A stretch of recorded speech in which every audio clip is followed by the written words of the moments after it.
गरीब का जादुई मिट्टी का चूल्हा। सुबह सुबह ललिता आंगन में चूल्हा लीप रही होती है, तभी अमीर पड़ोसन कथा मिठाई लेके आती है।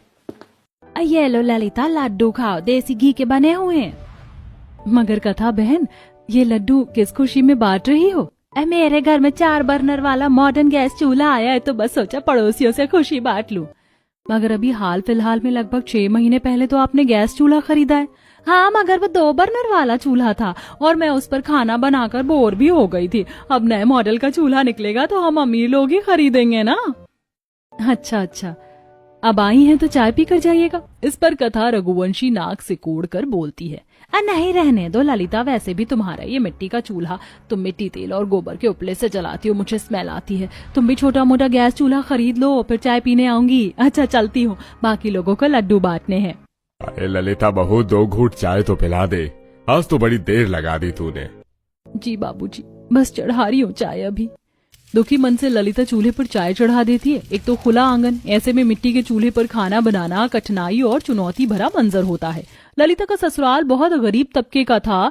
जब से वह शादी होकर आई थी, मिट्टी के चूल्हे में ही खाना बनाती थी, चाहे फिर धूप छाए, बारिश आए या धुआं हो। रोजाना की तरह बेचारी धुएं और तपिश में रोटी बना रही होती है। तभी राकेश उखड़े मिजाज में बोलता है, ललिता अभी तक तुमने डिब्बे में रोटी भी नहीं डाली, आज तो आधा दिन लगा दिया तुमने, हद है यार। रहने दो, आज रोटी लेके नहीं जाऊंगा। अरे राकेश, क्यों बहू पर ऐसे पिनक रहा है? कोई गैस चूल्हा थोड़ी है जो फट से जल जाएगा, मिट्टी का चूल्हा है, आंच जलने में हो जाती है देरी कभी कभी। अब बहू ने रोटी बना दी है तो ले जा। ललिता डबडबाई आंखों से रोटी का डिब्बा दे देती है, पर इसमें पूरा दोष राकेश का भी नहीं था। घनघोर गरीबी में उसकी हर दिन की एक ही चिंता रहती, मजदूरी का काम मिल जाए तो परिवार का पेट भर जाए। इसी तरह सिलसिला जारी था। माँ जी, बाबूजी, आप दोनों को एक और रोटी दूं? अरे नहीं बहू, रहने दे, मेरा तो 2 रोटी में ही पेट भर गया है। माँ जी, आपकी थाली में 1 रोटी डालूं? नहीं बहू, मैं तो ये रोटी बड़ी मुश्किल से सधा रही हूँ, ले इसी थाली में खा ले तू भी, दोपहरी हो गई है। माँ जी, बच्चों के स्कूल से आने का समय हो गया है, उन दोनों को खाना परोस कर फिर मैं खा लूंगी। तभी पसीने में भीगे हुए पूजा, सोनू अंदर आते हैं। आ गए मेरे प्यारे बच्चों, जल्दी से हाथ मुंह धो लो, मैं खाना परोसती हूँ। पहले बताओ खाने में क्या बनाया है? रोटी और आलू की भुजिया बनाई है बच्चों। रोटी भुजिया सुनते ही सोनू मुंह फुलाकर खाने से मना कर देता है। मुझको नहीं खाना आपकी सड़ी हुई रोटी भुजिया, आप ही खा लेना। हाँ, मुझको भी आलू की भुजिया रोटी नहीं खानी है। मगर बच्चों, तुम दोनों को तो आलू की भुजिया रोटी पसंद है। पसंद है, लेकिन माँ तुम डेली डेली आलू की भुजिया और सूखी रोटी और सादे दाल चावल के सिवा कभी कुछ अच्छा क्यों नहीं बनाती हो? अरे पूजा, तो मेरी प्यारी समझदार पोती है ना, ऐसे खाने से नाराज नहीं होते हैं। क्या खाना है मेरी पोती को? दादी, मुझको मटर पुलाव, शाही पनीर, दाल मखनी खाने का दिल करता है, मगर माँ हमारे लिए कभी नहीं बनाती है। बच्चों, तुम्हें पता है ना, तुम्हारे पिताजी बड़ी मुश्किल से हमारा पेट भरवाते हैं। हम इतने अमीर नहीं हैं जो मटर पनीर जैसी महंगी सब्जी हमारे घर में बने। तो फिर हमारे लिए हलवा पूरी बनवा दो ना दादी। सोनू जैसे ही दबदबाई आंखों से हलवा पूरी खाने की इच्छा जताता है, गरीब रेवती, हरि प्रसाद और ललिता का दिल पिघल जाता है। बहू जा, थोड़ा 2-4 कचौड़ी और हलवा बनाकर दे दे, दोनों बच्चों का दिल रह जाएगा। जी माँ जी। ललिता कड़ी धूप में आंगन में आकर हलवा पूरी बनाने में जुट जाती है।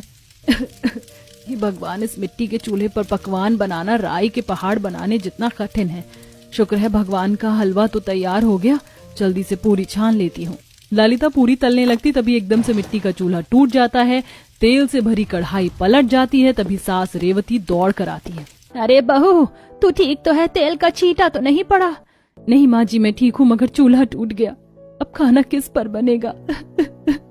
कोई बात नहीं बहू, नया चूल्हा बना लेंगे, बड़ी अनहोनी होने से टल गई, केवल चूल्हा टूटा है।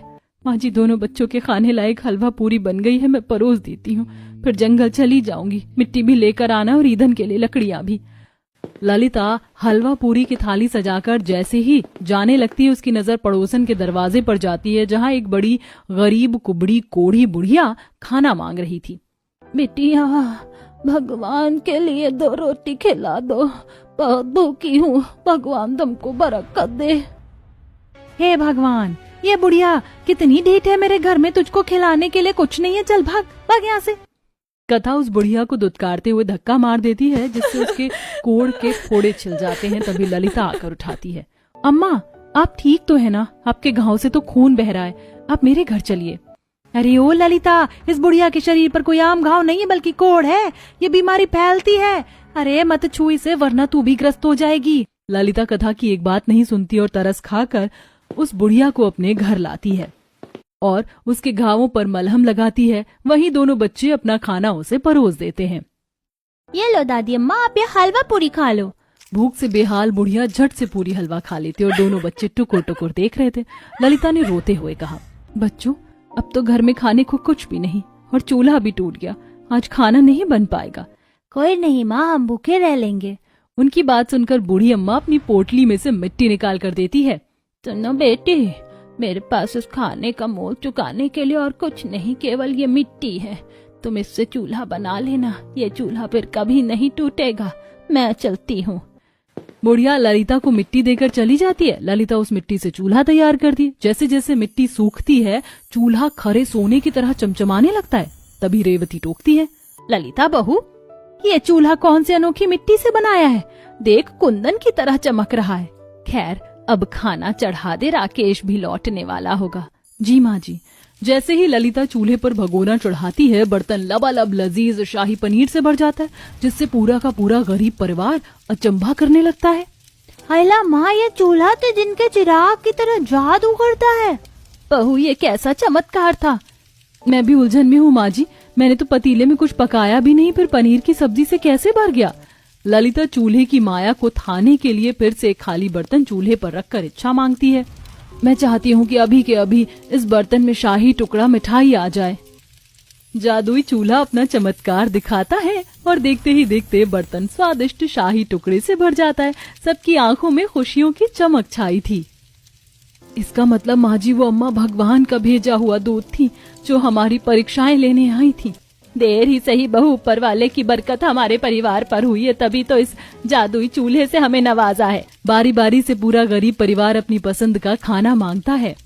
ए जादुई चूल्हे, मुझको मालपुआ और राज कचौड़ी खाना है। ससुर तरसते हुए जैसे ख्वाहिश जाहिर करता है। पूरा घर जादुई चूल्हे की सुनहरी रोशनी से प्रकाशमान होता और ढेर सारे मालपुए पकवान आ जाते हैं। कुछ देर बाद राकेश जब घर लौटता है तो उसे इस बारे में पता चलता है, तो वह भी खुशी से फूला नहीं समाता है। ऐ मेरे जादुई चूल्हे, मुझ गरीब गृहिणी की सूनी रसोई को अनाज के भंडार से भर दो, ताकि आज के बाद मेरी रसोई में कोई कमी घटी ना रहे। तभी चूल्हे में से एक आनंद भरी आवाज आती है, जो हुक्म मेरे आका, भर जाए चावल, भर जाए आटा, आ जाए दाल, हो जाओ माला माल। देखते ही देखते ललिता की गरीब टूटी फूटी रसोई का नक्शा बदल जाता है। अनाज किस्म किस्म की दाल सब्जी भरपूरी से भर जाती है। ललिता, आज के बाद तुम्हारी रसोई के अन्न के खते सदा भरे होंगे। कोई कभी घटी तुम्हारे डेरे के निकट नहीं आएगी। मेरा इस्तेमाल कर और बदल लो अपनी तकदीर। अंत में ललिता सूझबूझ के साथ जादुई चूल्हे का सदुपयोग करती है और होटल खोल लेती है, जहां तरह तरह के खाना और व्यंजन खाने के लिए लोगों की भीड़ जुटने लगती है, खास करके उसके चूल्हे की रोटी खाने के लिए। शहर से अच्छे खासे संपत्ति वाले भी मीलों का सफर तय करके आते। इस तरह ललिता अपने परिवार के गरीबी दुख कष्ट को दूर करके एक सफल गृहिणी के तौर पर मिसाल कायम करती है।